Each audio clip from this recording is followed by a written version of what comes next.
ဖိုးတုဟာ17လနေ့ကနေခက်အေးပဲထွက်လာခဲ့ပါတယ်အဲ့ဒီဖြစ်စဉ်သတင်းကလမ်းမတော်နေမြေထဲမှာချက်ချင်းပြန့်ကားသွားပါတယ်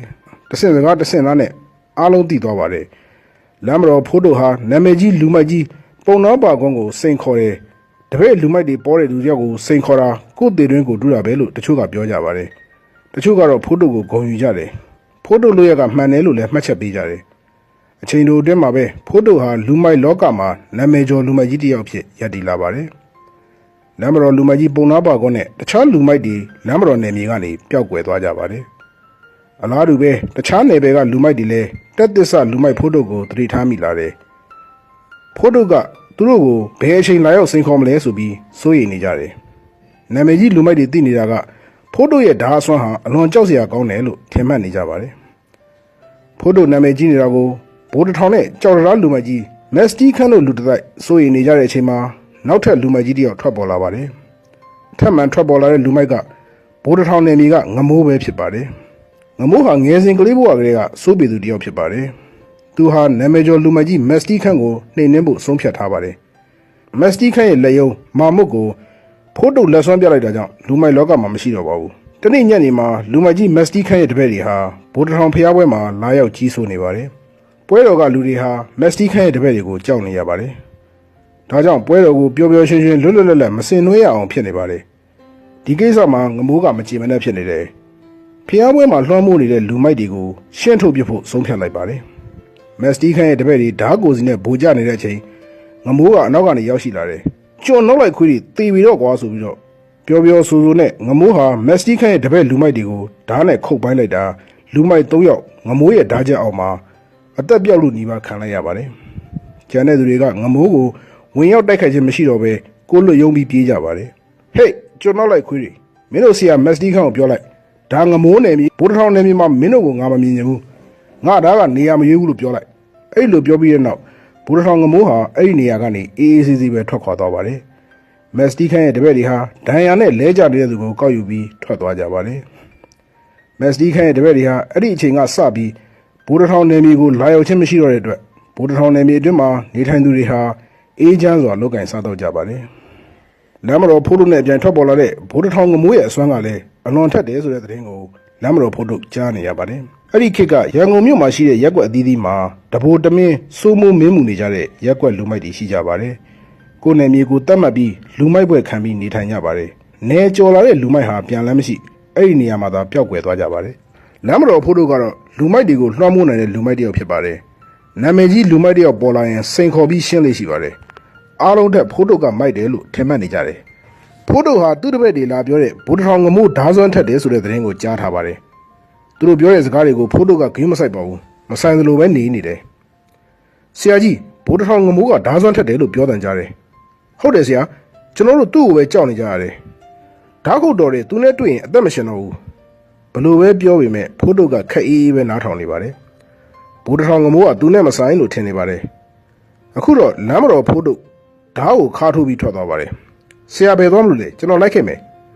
မင်းတို့နဲ့မဆိုင်ဘူးငါကိစ္စငါရှင်းမယ်ပြောဆိုပြီးဆက်လက်ထွက်ခွာသွားပါတယ်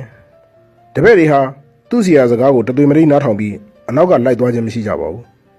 ဖိုးတုဟာကိစ္စတစ်ခုကိုဖြေရှင်းတဲ့နေရာမှာဘယ်တပည့်ကိုမှအဖော်ခေါ်လို့မရှိပါဘူးသူတယောက်တည်းသွားပြီးရှင်းလေးရှိပါတယ်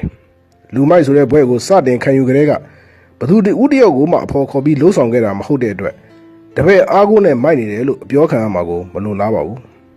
လမ်းမတော်ဖိုးတုတယောက်တည်းသွားတာကိုတွေ့ရတော့လူမိုက်တချို့တုန်လှုပ်နေကြပါတယ်အဓိကကြောက်နေတာကတော့ပန်းဆိုးလန်းအပိုင်လူမိုက်ကြီးမက်စတီခန်းဖြစ်ပါတယ်ဖိုးတုငါ့ကိုစိန်နာခေါ်လိမလားလို့တွေးပြီးစိုးရိမ်နေပါတယ်ဖိုးတုဟာသူ့ရဲ့အရင်ဆုံးမိတ်ဆွေလမ်းမတော်လူမိုက်ကြီးပုံနာပါကုန်းကိုစိန်ခေါ်လိုက်လို့ပုံနာပါကုန်းဟာစံတောင်းတဲ့ပုံနာလို့အပြောခံလိုက်ရပါတယ်မက်စတီခန်းဟာသူ့တပည့်တွေကိုလမ်းမတော်ဖိုးတုဘယ်သွားတာလဲဆိုတာနောက်ကလိုက်ကြည့်ခိုင်းပါတယ်လမ်းမတော်ဖိုးတုကိုရံမဆဖို့လဲမှားလိုက်ပါတယ်သူ့တပည့်တွေစိန်ခေါ်လိုက်လို့သူ့အပေါ်မှာစိန်ခုံဖြစ်လာမှာကိုမက်စတီခန်းစိုးရိမ်ပါတယ်မက်စတီခန်းရဲ့တပည့်တွေဟာဆရာမာကိုဂရုမစိုက်လမ်းမတော်ဖိုးတုကိုစိန်ခေါ်သလိုအပြုအမူမျိုးလုပ်လိုက်တယ်အကိုကြီးဘယ်နေကိုကြော်သွားမလို့လဲ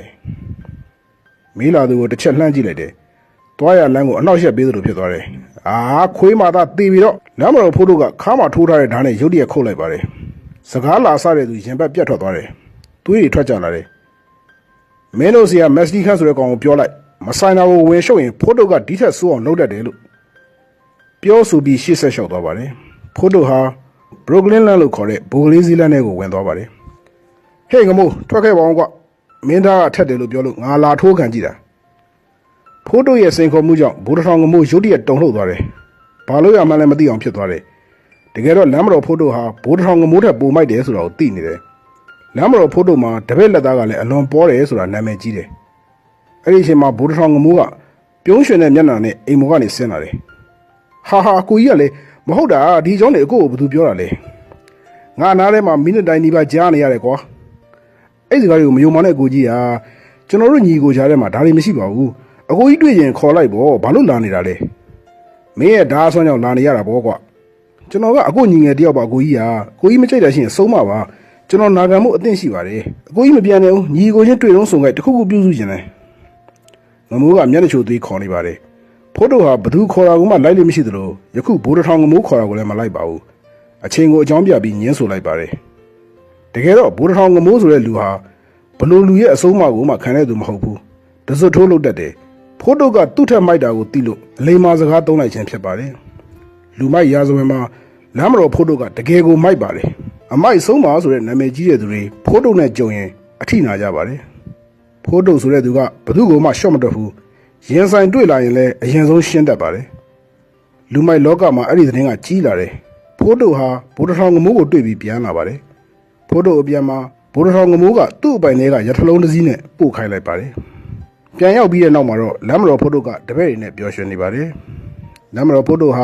လူမိုက်လောကမှာအလွန်အရှင်ဝါကြီးလာပါတယ်ရန်ကုန်မြို့မှာရှိတဲ့လူမိုက်တွေဟာကိုယ့်နယ်မြေနဲ့ကိုယ်တတ်မှတ်ပြီးလူမိုက်ဘွဲ့ကိုခံယူနေထိုင်ကြပါတယ်အဲ့ဒီလိုနေခဲ့ကြတဲ့လူမိုက်တွေဟာလမ်းမတော်ဖိုးတုတ်ခေတ်ကိုရောက်လာတဲ့အခါမှာအားလုံးနီးပါးလမ်းမတော်ဖိုးတုတ်ထံကိုရောက်ရှိလာကြပါတယ်အဲ့ဒါကြောင့်လမ်းမတော်ဖိုးတုတ်ကလမ်းမတော်အပိုင်မှာမဟုတ်ဘဲရန်ကုန်တစ်မြို့လုံးကိုစိုးမိုးနိုင်တဲ့သူဖြစ်လာပါတယ်အဲ့ဒီလိုအချိန်ဝါကြီးမားလာတဲ့အတူ